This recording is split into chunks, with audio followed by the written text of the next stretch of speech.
Merci de renouveler votre confiance à la télé, totalement votre renouveau télé. Mesdames et messieurs, voici les principaux titres de ce journal. Célébré dans la sobriété, le 63e anniversaire de l'accession de notre pays à l'indépendance a été l'occasion pour le président de la transition de rassurer le peuple du Mali du redéploiement de l'armée et de l'administration sur toute l'étendue du territoire national. Vous en saurez plus dans cette édition. La ville de Tombouctou vit désormais au rythme des attaques à la roquette, des attaques ignobles qui installent désormais une situation de paix sur la ville de 333-5. Voilà pour le sommaire.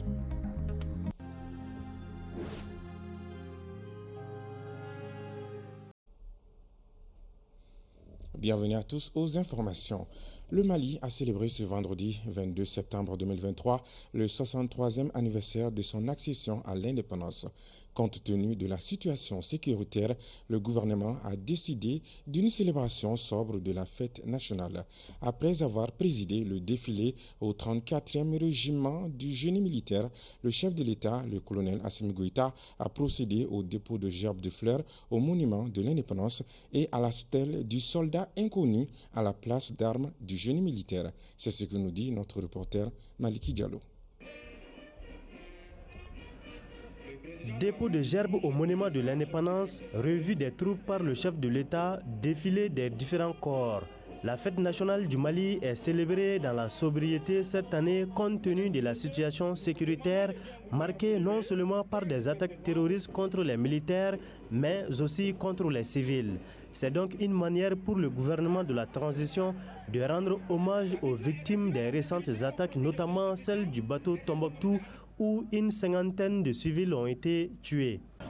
Pour manifester notre compassion vis-à-vis de ces familles endeuillées, nous avons décidé de ce soir aux activités festives de l'indépendance de notre pays et de fêter dans la sobriété et de re-rentrer les fonds alloués à cet effet pour l'assistance de ces familles endeuillées, les rescapés de l'attaque barbare et lâche du bateau de Tombouctou et aussi de soutenir tous les sinistrés de différentes régions du Mali.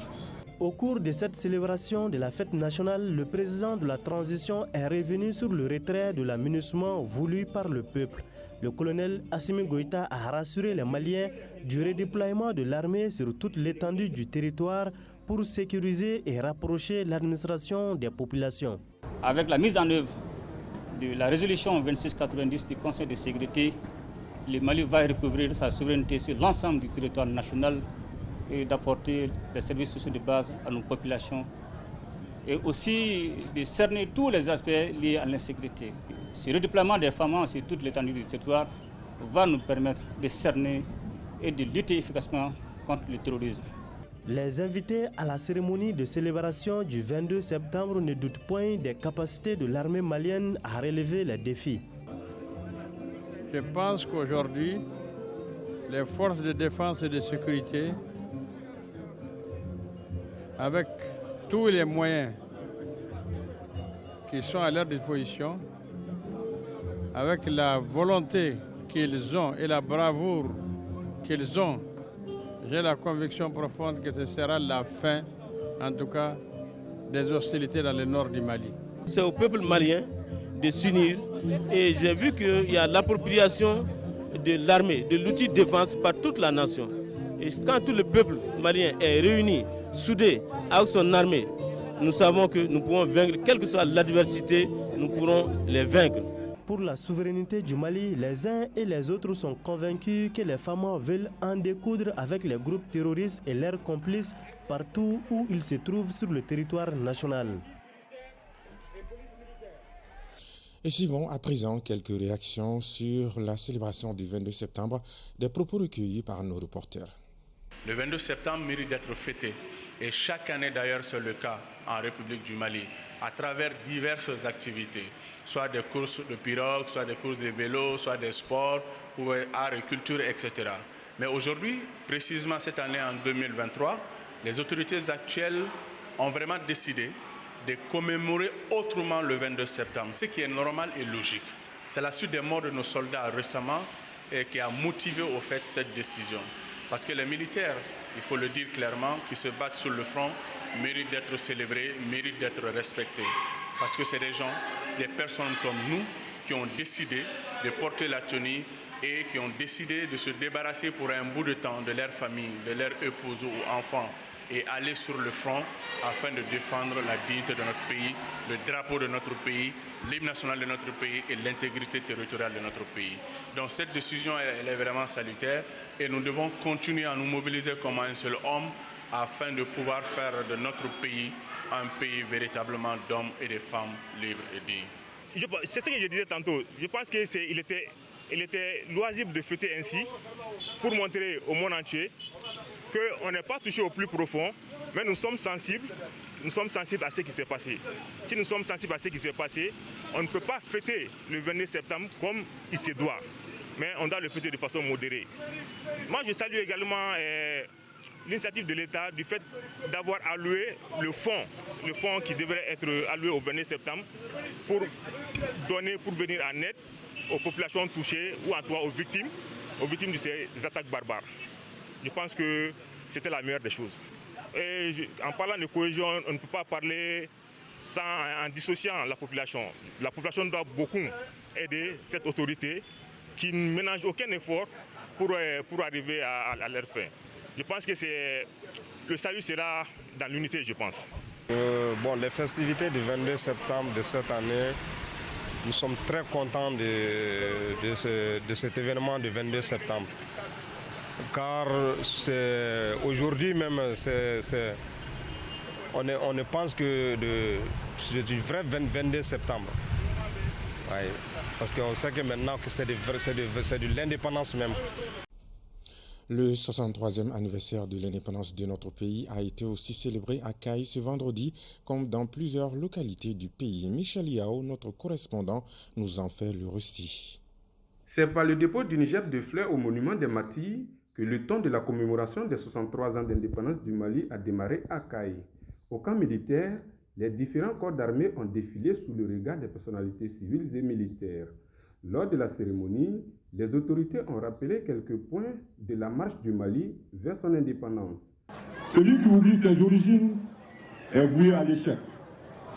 En effet, bien avant notre époque, nos grands-parents se sont battus pour faire rayonner des empires et des royaumes comme l'empire du Ghana, l'empire du Mali, l'empire Songwe, l'empire Toukouyar, pour ne citer que ceci, et dont l'évocation des seuls noms est source de fierté. Nos valeureux résistants, préférant la mort à la honte, ont lutté farouchement contre les envahisseurs étrangers. C'est ainsi que le 22 septembre 1878, le village de Logo-Saboussiré dans la commune rurale de Diogo, cercle de Caille, a été le théâtre de la bataille du royaume de Logo contre les troupes coloniales françaises commandées par le lieutenant-colonel Rebo, engagé dans cette expédition par le gouverneur fédéral. Et il est important de retenir qu'autant le premier coup de canon de la colonisation a tourné à Logo-Saboussiré, autant le premier coup de fusil de la riposte y a été tiré aussi. Comme décidé par les plus hautes autorités maliennes, la célébration du 63e anniversaire s'est déroulée dans la sobriété. En mémoire des victimes civiles et militaires, une minute de silence a été observée pendant la cérémonie. Tout en saluant la décision des autorités de ce soir les festivités du 22 septembre, la population de Ségou reconnaît des avancées en matière de la souveraineté nationale et pense que ce jour doit être un moment de questionnement sur ce qui a été fait et ce qui reste à faire. Écoutons quelques réactions au micro de Mohamed Lamine Sorouba. Moi, je pense qu'en 1960, le colonisateur nous a donné l'indépendance à moitié. Et pendant 60 ans à peu près, on a travaillé avec l'indépendance à moitié. Mais avec l'arrivée de ces jeunes officiers maintenant, on assiste vraiment à l'indépendance totale. Même si elle n'est pas totale, mais on aspire quand même à ça. Parce que beaucoup de choses ont changé. Personne ne pouvait imaginer qu'on pouvait dire non à la France. Et imaginez, il y a quelques instants, le président français a fait une insulte à la nation nègre, à toutes les nations nègres, en disant au président Ibeka et autres là qu'ils n'ont qu'à clarifier leur position. Maintenant, on a clarifié notre position. Bon, déjà, on voit qu'il n'y a pas eu assez de célébration suite à l'attaque du bateau. Bon, on comprend bien cette situation et puis c'est logique parce que là, on essaye de compatir aux victimes. Là, je pense que ça, c'est une bonne idée. Pour la célébration du 22 septembre de cette année, avec la particularité, on peut dire que le gouvernement a pensé vraiment aux victimes de l'insécurité. Parce qu'ils ont dit qu'ils vont donner le fonds aux victimes de l'insécurité pour les soulager un peu. 22 septembre 2023, ça fait 63 bougies sur lesquelles nous sommes en train de souffler. 63 ans d'interpellation, 63 ans de questionnement, d'interrogation, 63 ans de réflexion. C'est une journée pas exclusivement festive, mais c'est plutôt une journée de méditation. D'où nous sommes partis? Où est-ce que nous sommes à la date d'aujourd'hui?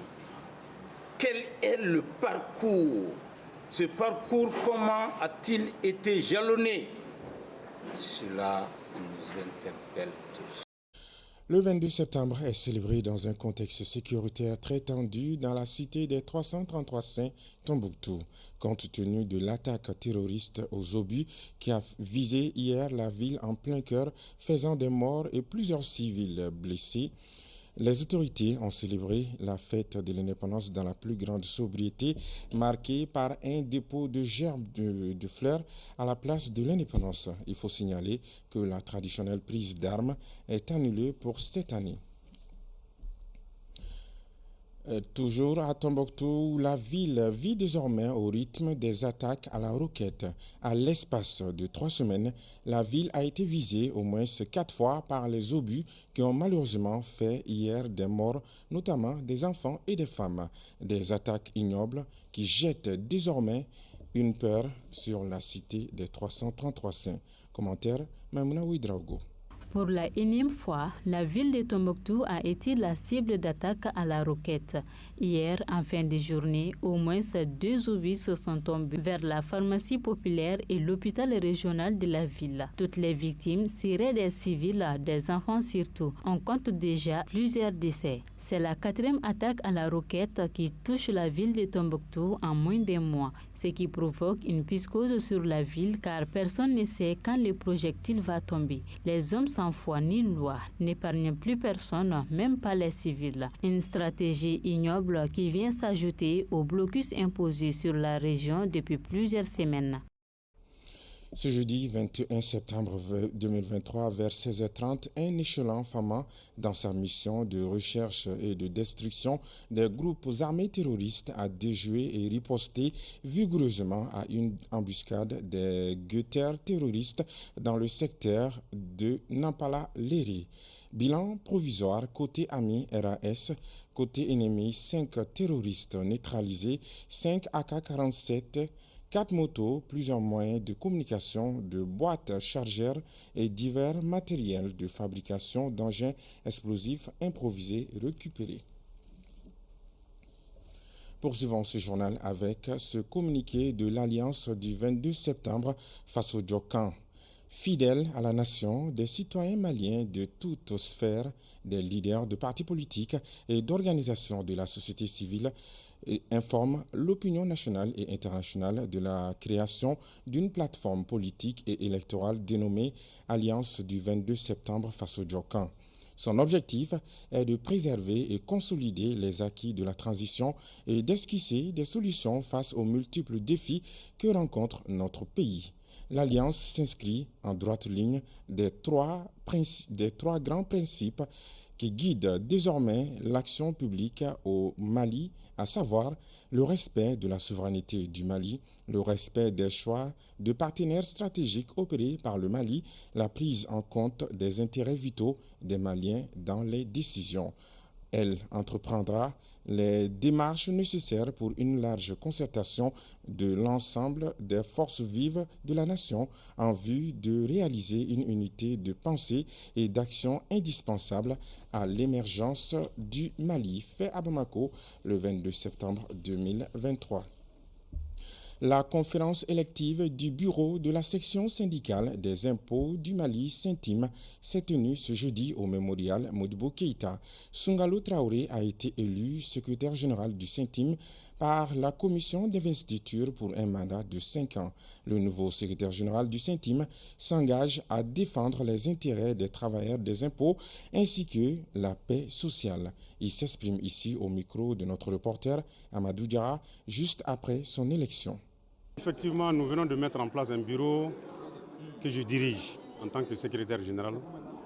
Et ce que nous comptons faire d'abord pour l'administration fiscale, c'est de faire en sorte que l'État du Mali, qui compte aujourd'hui énormément sur les impôts pour faire face aux recettes qui sont demandées, pour que l'État puisse être mis dans ses droits dans de bonnes conditions et que les travailleurs des impôts surtout puissent aussi travailler de sorte que leurs intérêts soient pris en compte.